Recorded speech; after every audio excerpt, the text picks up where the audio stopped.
2012 में जो इस संबंध में गाइडलाइन दी गई थी, सुप्रीम कोर्ट के आधार पर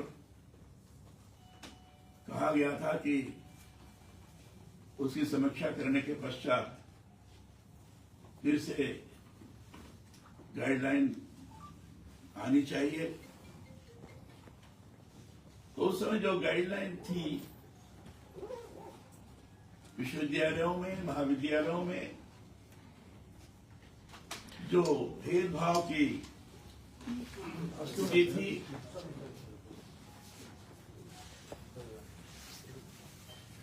उससे संबंधित शिकायतें थी, शिकायतों में बढ़ोतरी हुई थी, इसलिए इस पर पुनर्विचार होना चाहिए, ये सोच करके गाइडलाइन तैयार की गई। लेकिन जो गाइडलाइन आई है वो बड़ी ही विचित्र है। अगर मैं कहूं कि संविधान के अंदर प्रदत्त नागरिक का जो अधिकार है, उस अधिकार के विपरीत है। जो सामान्य नागरिक का अधिकार, उसको बाधित करने वाला ये विषय है। जातिगत भेदभाव SC/ST के बारे में था, क्योंकि SC/ST का एक संवैधानिक आधार पर अलग एक ऐतिहासिक स्थिति है। लेकिन इसके साथ साथ OBC को जोड़ा गया।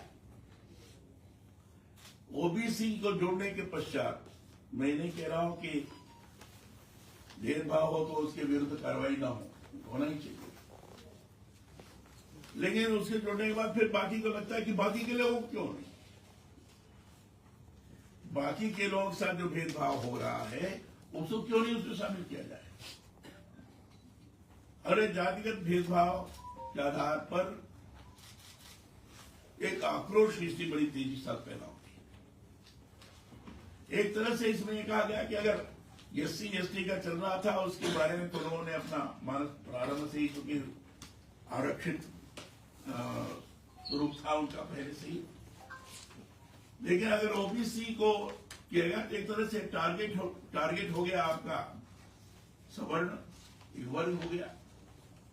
तो उसके साथ अगर भेदभाव हो तो उसको क्यों नहीं जोड़ा जाए। इसी बात को लेकर काफी आक्रोश लोगों के अंदर पैदा हुआ है, और एक तरह से संविधान के मौलिक अधिकार का हनन है। संविधान में जो आर्टिकल 15 है, आपका आर्टिकल 14 है, 15 है, 21 है, इन सारे आर्टिकल्स का विरोध है। अब जैसे 14 में है समानता के अधिकार के विपरीत, 15 में है जो जात के आधार पर भेदभाव स्वयं संविधान द्वारा निषिद्ध है, यह बिल में भेदभाव रोकने के नाम पर नया जातिगत भेदभाव को आमंत्रित करता है। अनुच्छेद 21 में गरिमा और मानसिक स्वतंत्रता का हनन है। सर्व समाज विद्यार्थियों को डर, संदेह, निरंतर निगरानी के वातावरण में रखता है। इसमें तो इन अनुच्छेद के अंतर्गत विरुद्ध है, और इसके खिलाफ एक तरह से लोगों ने अभियान चलाया है। और इतना ही नहीं, इसमें झूठी शिकायतों में कहा गया कि भेदभाव संबंधित शिकायत होगी, लेकिन झूठी भी शिकायतें हैं तो झूठी शिकायतों के शिकार बाकी के लोग होते हैं। तो झूठी शिकायतों पर क्या दंड का प्रावधान है। एक तो जातिगत भेदभाव के आधार पर जो चीजें जोड़ी गई है, उसमें बाकी के लोगों को क्यों न जोड़ा जाए, इस बात पर जोर दिया गया है। दूसरा, जो झूठी शिकायतें हैं, झूठी शिकायतें के बारे में चीजों को सामने प्रस्तुत करना चाहिए, कितनी झूठी शिकायतें हैं और झूठी शिकायतें की जा रही हैं, तो झूठी शिकायत करने वाले के विरुद्ध दंड का प्रावधान क्या है, ये भी आवश्यक है। और जो विश्वविद्यालय हैं, महाविद्यालय हैं, ये एक तरह से छात्रों के हैं। परिसर के अंदर सभी छात्र होते हैं, कोई बिरादरी वाला मामला नहीं माना जाता है, सभी छात्र हैं। और इसमें जातिगत भेदभाव को प्रमुखता देकर उसके अनुरूप कमेटी बनाई जाए। अब जैसे इक्विटी अपॉर्चुनिटी सेंटर बनाने की बात की गई है। अब इक्विटी अपॉर्चुनिटी सेंटर, समानता अवसर केंद्र, इस कमेटी में 10 लोग, उसमें कहा गया कि SC ST OBC महिलाएं विकलांग इन सब लोगों का प्रतिनिधित्व हो, बाकी लोगों का क्यों नहीं। उसमें अगर मिनिमम कोरम है, उसमें जो विधि के अंदर है आया है, उसमें 4 का रखा गया है। अब उसमें तो किसी को भी इसके कारण प्रताड़ित किया जा सकता है, एक संदेह है। और लगता है कि ज्यादातर प्रताड़ित किया जाएगा, जो बाकी के लोग हैं उनको प्रताड़ित किया जाएगा। हमारा कहना है कि इसमें बढ़ोतरी होनी चाहिए, मिनिमम कोरम में सभी लोगों का प्रतिनिधित्व होना चाहिए। लेकिन ये संदेह के दायरे में आ जाता है। इस समानता अवसर केंद्र है, कमेटी है, ये जो शिकायत निवारण कमेटी के अंतर्गत भी ले सकते हैं आप। इस कमेटी में अधिकतर लोग वही उत्पीड़ित होंगे जो इस विधि के अंदर जातिगत भेदभाव में जो SC ST और OBC को रखा गया है, शिकायतें जो झूठी की जाएंगी, इसमें ये सब लोग प्रताड़ित किए जाएंगे। ये संदेह है, क्योंकि लोगों को लगता है कि SC ST कानून जो बना था उसका बहुत बुरी तरह से लोग शिकार हुए। ये सारी बातों को देखने के पश्चात सामाजिक समरसता, सामाजिक समता विशृंखलित होती है। अलगाव की प्रवृत्ति का जबरदस्त रूप से प्रभाव होगा, और इसके कारण जो हम परस्पर एक दूसरे के प्रति आत्मीय व्यवहार रख करके काम करना चाहते हैं, वो नहीं हो पाएगा। और विशेष विद्यार्थी छात्र रहे होंगे, आप हम भी छात्र रहे हैं, तो हम लोगों के मित्र हर प्रकार के लोग थे। OBC भी थे, SC ST के लोग भी थे, बाकी के लोग भी थे। तो आपस में इतनी मित्रता रहा करती थी, संबंध रहा करते थे, पता नहीं लगता था कौन किस बिरादरी का है। जो महाविद्यालय या विश्वविद्यालय होते हैं, उसमें तो बिरादरीवाद का विच्छेदन होता है एक तरह से। उसमें लोग उस प्रकार का अनुभव नहीं करते हैं। लोगों को लगता है कि हम सब लोग एक हैं। तो इस जो एक मानसिक एकत्व का भाव है, इसके कारण विनष्ट होता है।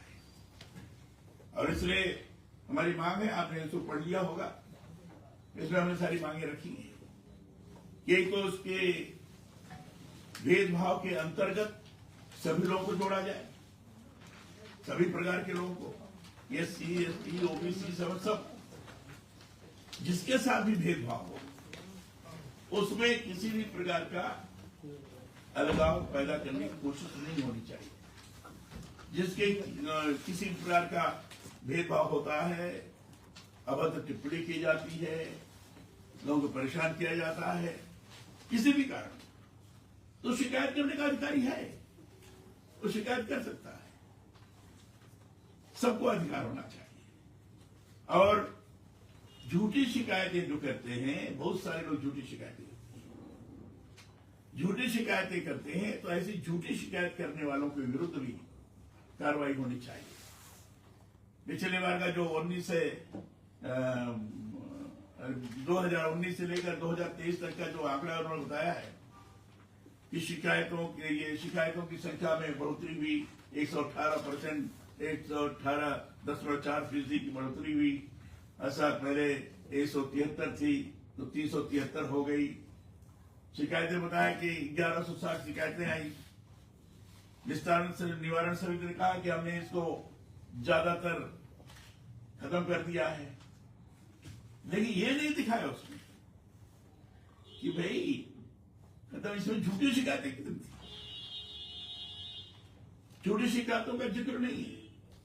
और ये भी छात्रों की संख्या के अनुपात में अगर उसका आंकड़ा लगाएं तो भी शिकायतें 0.02% आती है, नहीं के बराबर। लेकिन इसको और आगे बढ़ाने का प्रयास और बढ़ाने की कोशिश ये खतरनाक है।